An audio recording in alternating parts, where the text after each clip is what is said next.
Hey, Brett Moorhart from Moorhart Fitness here. Thanks for tuning in.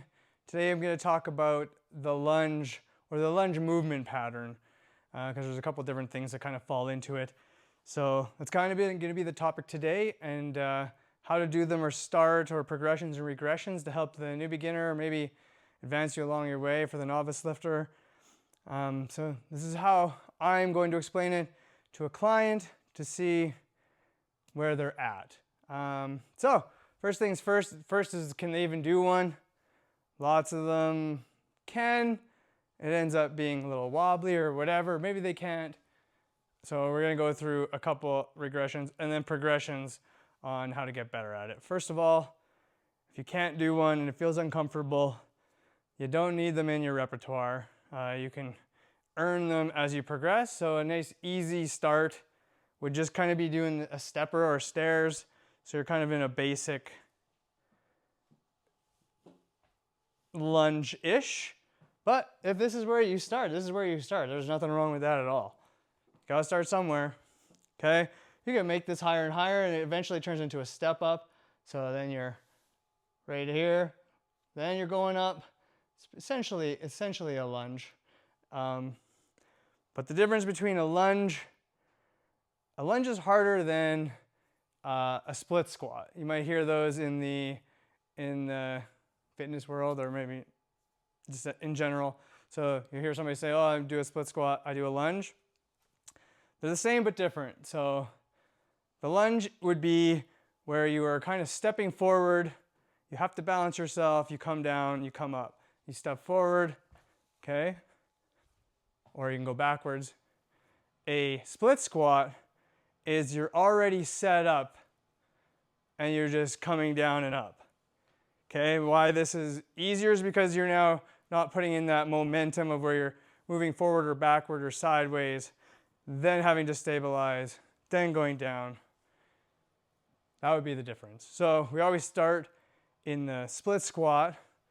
We're not going to go to a harder variation. We're going to start with the split squat, see if they can do that. If they can do the step up to a certain degree, we're going to go into the split squat. I like to use a dowel. So we'll get into that position. Left foot forward, doesn't matter, right foot forward, but it's going to be the easiest if you place the stick, the dowel, broom handle, anything really that's in this kind of length, and you can put some pressure on. You're going to go down, and then you can use the stick to help you get up. This would be step one of a split squat. Okay, to make it harder, same side stick as the leg that's forward, and then no stick. Once you can do those for reps, let's say up to 10, you can start working on the lunge, where you're now stepping forward.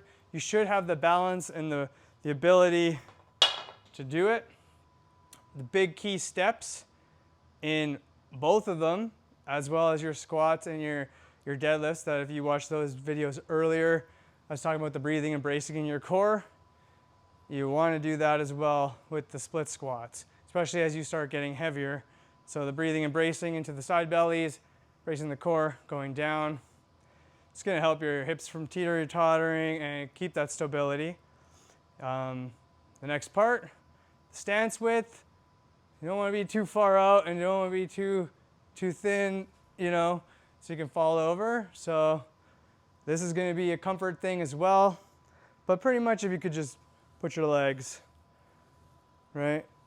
That works best. Trial and error, obviously, is going to feel weird on the balls of your feet back here. Right? That might feel weird, might get some toe cramps. Just take some time. Your body's trying to learn some new things.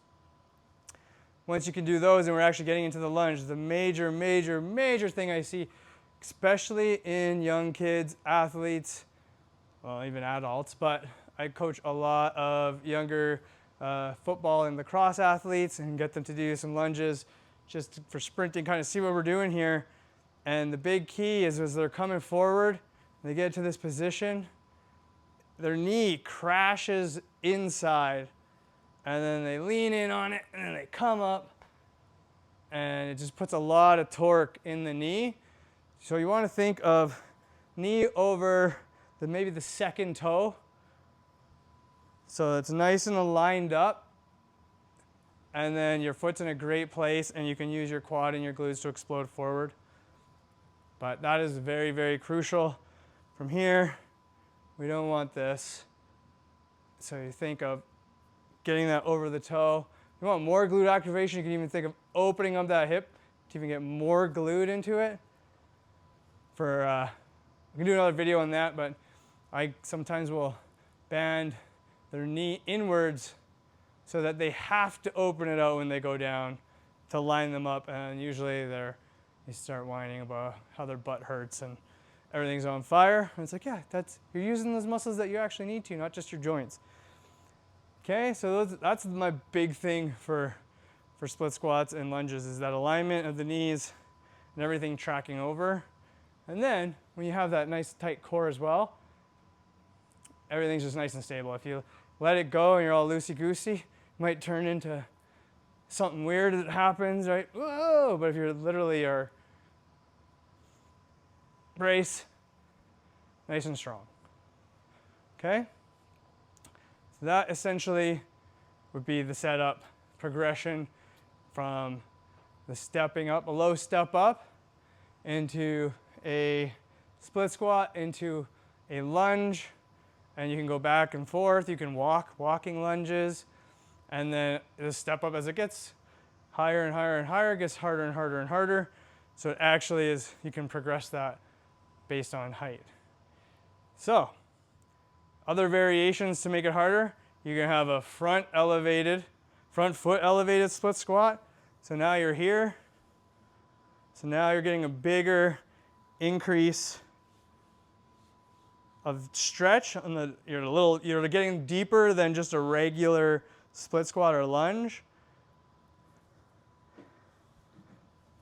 And depending on, just like anything else that I've explained for squats and RDLs, hinges, is how your knee is traveling over your toes and your shins is how you can affect hitting different muscles. So if you are more leaned forward here, and it's a little closer, this is a lot more quad, right? If I'm going to be more perpendicular or straight up and down and I'm hinging back, that's a big stretch of my glute, and I would drive.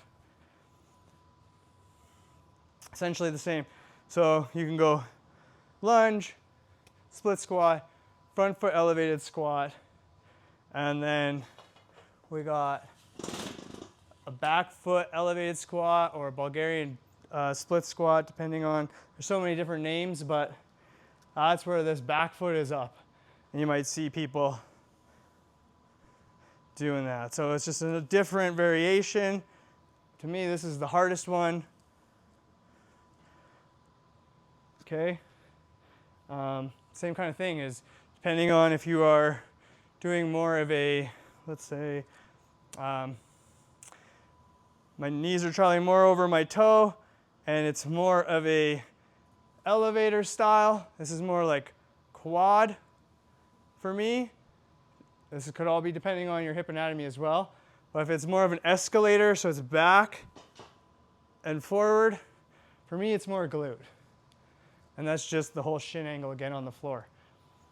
And that in a nutshell is how I would prescribe and show and teach lunge, split squat, step up, and Bulgarian split squat. Just remember, the knee needs to be traveling over those toes in a safe manner without crashing in. We don't want to hurt anything. Thank you so much for joining, and I hope this helped.